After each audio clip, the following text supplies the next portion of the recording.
Have you heard any of this, Ken? Well, answer her, Glenn, have you? Oh God, I don't know. Christ, no man, no mama. What is it? I lost my earrings, my good earrings, my grandmother's earrings. Where did you lose them? Right here, right around here. Don't worry, honey, we'll find them. What do they look like? Old, very old, with a pearl and a little ruby. God, they were my grandmother's. I'm sick about this. Ah! Oh my God! What is it? They're in my hand. I forgot I had them. I'm so sorry, everybody. So, what were we talking about again? Juan, I'm a little worried about your wife. Do you think she's all right? Oh, she's just in there trying to figure some way to get back at me. She'll come up with something. Yeah, she's got me. Not drink! Oh my God! Oh Jesus! What is My it? ears just popped. They just opened up. My God, it sounds like a subway in here. This is incredible, but I'm having the first headache of my entire life. I just remembered. What? Ernie's last name is Cusack. That begins with a C. You just remembered your husband's last name. You're my own pulse. Slightly up, but not too bad. Can I take it, Ken? I'm very good at things like that. I'm warning you, Cassie.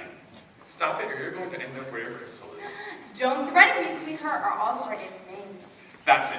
I've got to stay, but putting you in a taxi. Never mind! I'll walk! Walk 22 miles? Cassie, will you wait?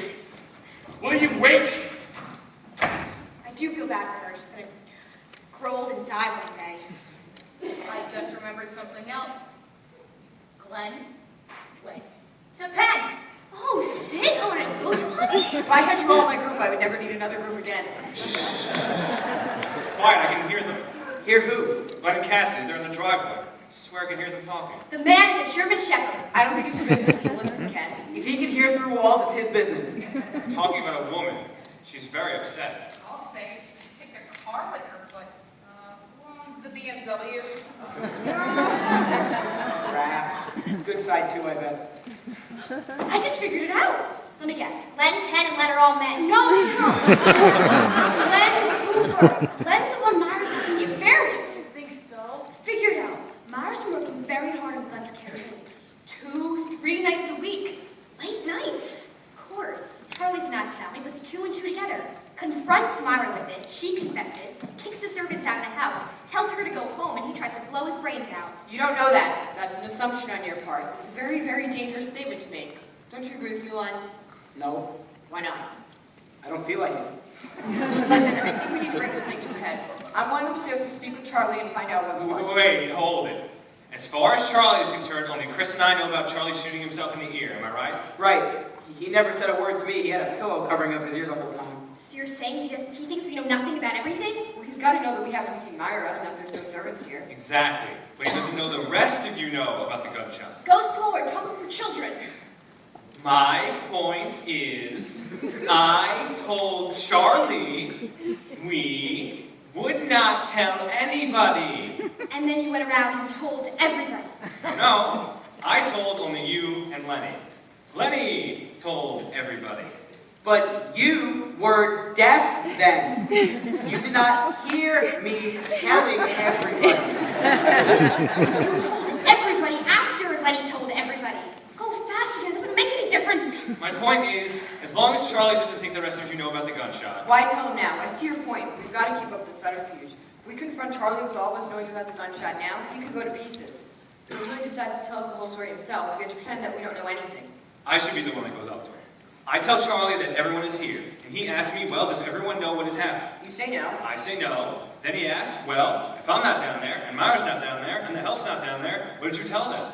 Something's wrong with Cassie. Whoops. Whoops. What's whoops? She threw up on the car? No, she just hit Glenn. Nose is bleeding. Tell me when he hits her back. I'd love to watch. Will you all please be quiet? I can't hear myself think.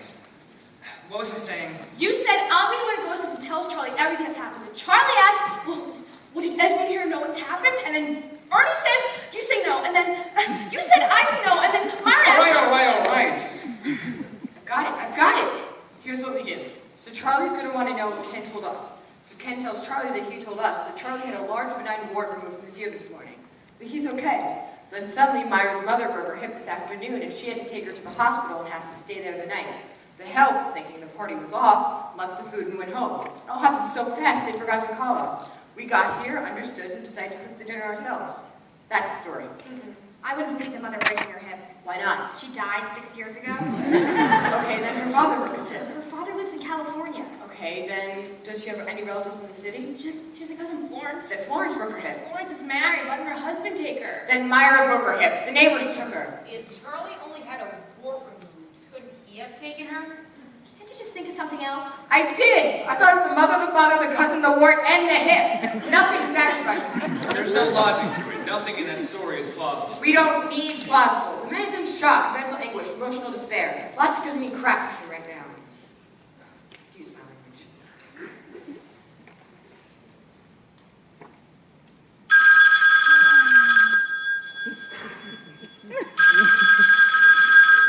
It's a telephone. Don't you think we know it's a telephone ring? We all know telephones from all wealthy people here. All right, just everybody calm down. Hello? Yes, it is. Who is it, please? I see. All right, just a moment, please. It's a woman. For Glenn. So? Sounds like Myra. Oh, fudgy doodle do. Should I go get it? Wait a minute.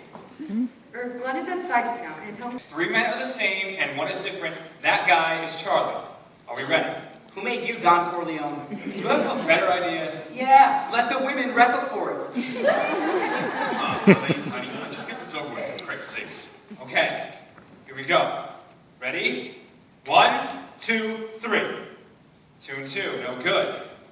Again. Ready? 1, 2, 3. All the same, no good. Again. Ready? 1, 2, 3. Ah, Lenny!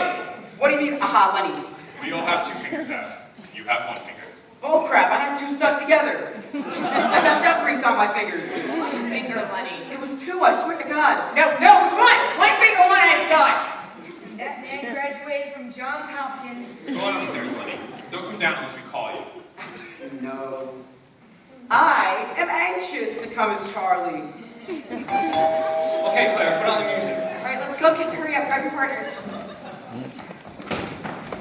He's dancing.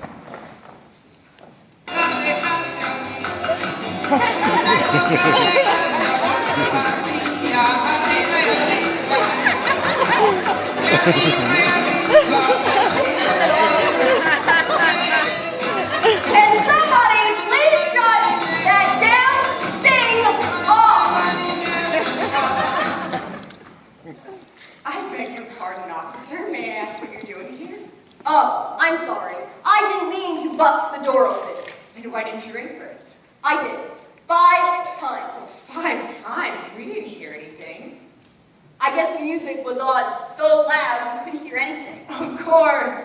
The music. That's why we didn't hear you. No wonder we didn't hear the phone ring. The music was on. That's what it was, the music. It was on So loud. So what's the trouble, officer? Well, just sort of a routine investigation, sir. My name is Officer Welch. This is Officer Pudney. Is this your house, sir? My house? Oh, no, I live elsewhere other than here. As I do live elsewhere. Could you tell us what this is about, officer? Yes. All right. Take it easy. Calm down. I just want to ask a few questions. May I ask who the owner of the house is? We'd be delighted to tell, officer. But first, I believe that it's customary for you to inform us as to why these questions are being asked of us. You're a lawyer, aren't you? Yes, I am. Well, as a lawyer, you understand that you're not obligated to answer any of these questions. I was hoping someone would be cooperative enough to tell me the owner's name. Brock. Charlie Brock. Is Mr. Brock home at the present? Chris, is Charlie home? Charlie, I think he went to walk the dog. Then he'll be back soon. I don't think so. It's a dachshund. They take very small steps. He's home, officer. He came back. Can I possibly see Mr. Brock for a moment? Well, it's an awkward time, officer. As you can see, we're celebrating a party. Yes, I've noticed. What's the occasion? The 10th wedding anniversary of Charlie and Myra Brock. Well, I wouldn't take long. I only need a minute of his time. Well, unfortunately, Mr. Brock is sleeping. Sleeping. In the middle of his anniversary party. He was feeling depressed. He took a sleeping pill. Could I possibly see Mrs. Brock? Mrs. Brock is not here. She's not? That's why Mr. Brock is depressed. Where is she?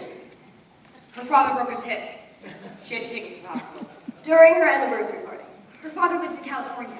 Couldn't somebody else take him to the hospital? It has to do with cousins and warts and hips. It's really complicated. You, sir. Is there something